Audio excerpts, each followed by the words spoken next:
Okay, welcome to the Chapter 13, Marketing in Today's World, Section 13.2, Market Research and Product Development Presentation Lecture.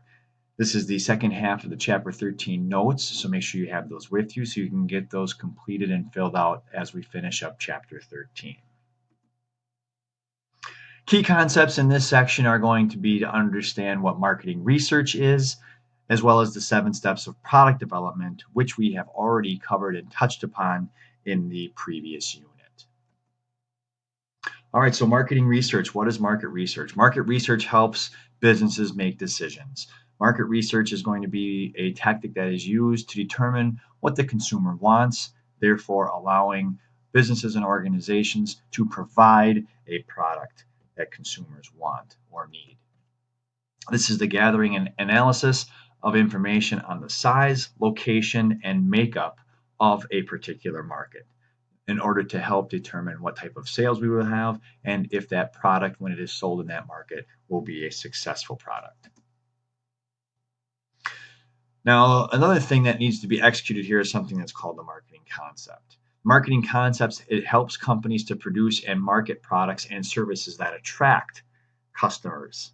That's the whole purpose here. The whole purpose is to take consumer and turn that consumer into a customer. So defining a marketing concept is determining the wants and needs of customers and providing them more efficiently and effectively than competitors. Marketing concept is a tactic used in order to try and reach a comparative advantage. You want to, if you can't do it through raw goods, materials, and production time, maybe you can do it through marketing. So it's another tactic that's used to try and reach that pinnacle of comparative advantage over your competitors. Now, when it comes to determining and finding information about consumers, there are a number of different metrics that are used to gauge the makeup of a particular market. Marketers are going to analyze and label their markets by demographics. Demographics are facts about the population, including age, gender, location, and income. When it comes to marketing a product, you might have a number of different people or different demographic makeup that is going to buy your product. However, the reason for demographics is marketers want to know what is the predominant age range, the predominant gender, the predominant location, and the predominant income of the consumer most likely to purchase that product and then market to that particular consumer. So when it comes to different ways of gathering data, sources of demographic information could come from surveys, could come from sales figures, databases, and even our local township or city's census, the amount of people living in a geographical area. Now, after studying a market, marketers are going to use target marketing. Target marketing is, again, breaking down those demographics into the type of consumer most likely to purchase the product and then focusing marketing efforts on that particular demographic makeup. Now, yes, you're going to reach outside of that and get some people from outside of that demographic or target market to buy your product, but you're more likely going to have more success marketing to the people most likely to purchase it. So target marketing is focusing on the people most likely to buy the company's goods and services, and then presenting them with the promotional campaigns and letting them know about your target or letting them know about your product so that your target market can purchase the product and meet their needs and wants. Now, information about consumers. Once marketers know the demographics of a market, they can use market segmentation in their marketing. Market segmentation is basically taking a market and breaking it up. So the definition is a division of the market for a product into groups of consumers who have the same needs and traits. So if you have a particular market segment that you want to address, that's going to be made up of a specific type of customer with a specific type of need, want, and possibly even demographic makeup. So we find that segment, that's where we focus our marketing efforts in the attempt to try and influence that consumer's purchasing behavior. Now, if we were conducting our own market research, there are a number of different ways that we could do it. We can call people on the phone. We can talk to people in a group known as a focus group. We can talk to people face to face. We can do mailers. We can do emails. We can also arrange online focus groups. All of these tactics and processes are put in place in an attempt for marketers to get to know the market that they are in and to see exactly what these customers want and need in an attempt to be able to provide a product that meets those needs and wants so that we can maximize our chances as an organization of success.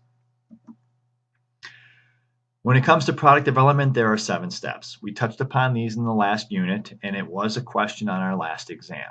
So, new products definitely do energize the marketplace, and companies take these 7 steps in developing a new product. So, if you remember what we've discussed, we had generating ideas, we had screening ideas, developing the business plan, developing the product, test marketing the product, introducing the product, and then finally evaluating customer acceptance.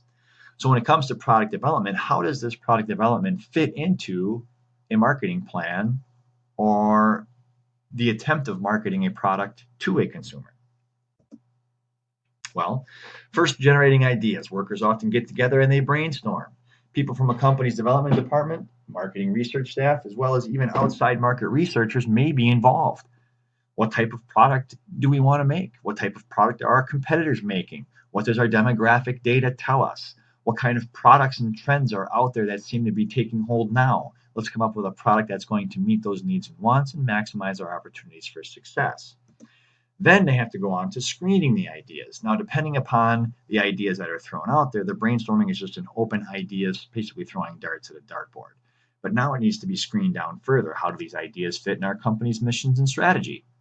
Does the new product compete with one of the company's existing products, meaning that we're going to be stealing from our own market in order to sell this new product? If the product's concept seems risky, should the company ask consumers about a creative concept?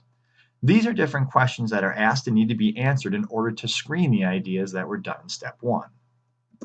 Then step number 3, developing the business plan.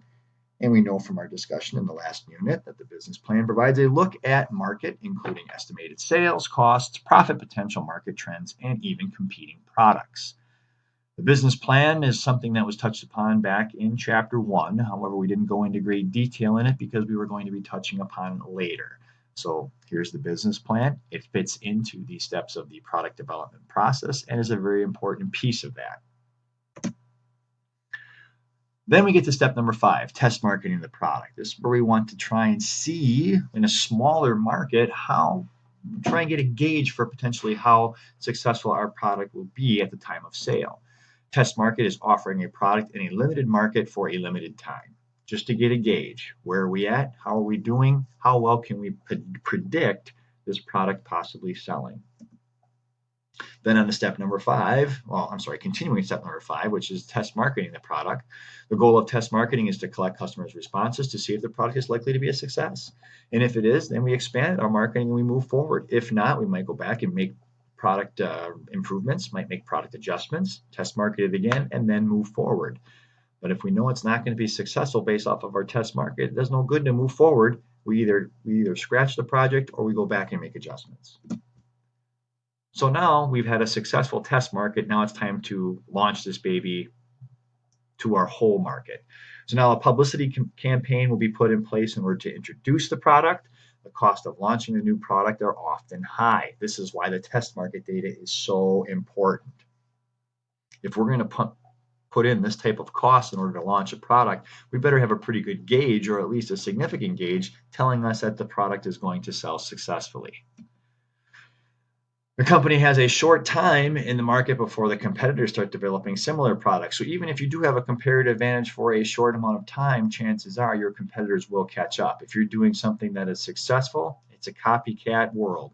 As soon as somebody does something that's successful, somebody else is going to copy that, trying to mimic that exact same success. It's no different here. So we have to be aware of the fact that our competitors will eventually catch up with us if we do at one time have a competitive advantage, a comparative advantage. And then finally, the last one is to evaluate customer acceptance. So once the product is introduced, marketers track customers and their responses to it to see how well the customers like it, enjoy it, willing to purchase it again, refer it to friends, refer it to other possible customers, etc., etc. Evaluating that customer acceptance. Now, within the functions of marketing, we know that there are 7 functions of marketing and define all aspects that are a part of marketing. Questions that we want to ask and answer: who are our best customers? What new products are they buying? How often do customers buy that new product? This is all marketing. This is all knowing what consumers want, what they are most likely going to buy, and then providing them with a product that meets those needs and wants.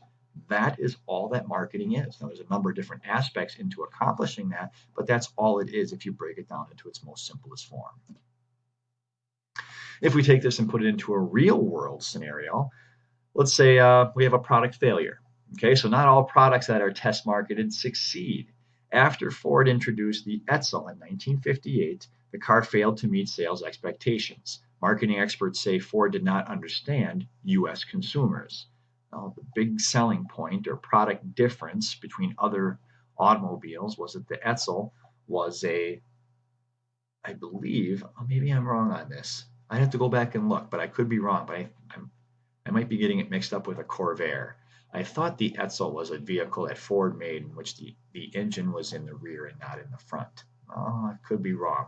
If you get an opportunity once you're done with the presentation, let's go back on Google and check that out. But I could be wrong on that. But I do know that Edsel was a car that was actually named after, I think one of the things I do know is that it was named after one of the engineers or production or marketers. It was named after somebody in his family. That's how the car got its name. And it didn't do well. It didn't do well for Ford. And if you are a corporation who continually provides products for consumers, eventually you're going to have a product that doesn't do very well. You're going to have many that do well, and you're going to have some that don't. That's just the cost of doing business. And that concludes the Chapter 13, Marketing in Today's World, Section 13.2, Market Research and Product Development Presentation Lecture. Please make sure that you go back and review the notes so that you are prepared for any upcoming assessments, and I will see you next time we meet in class.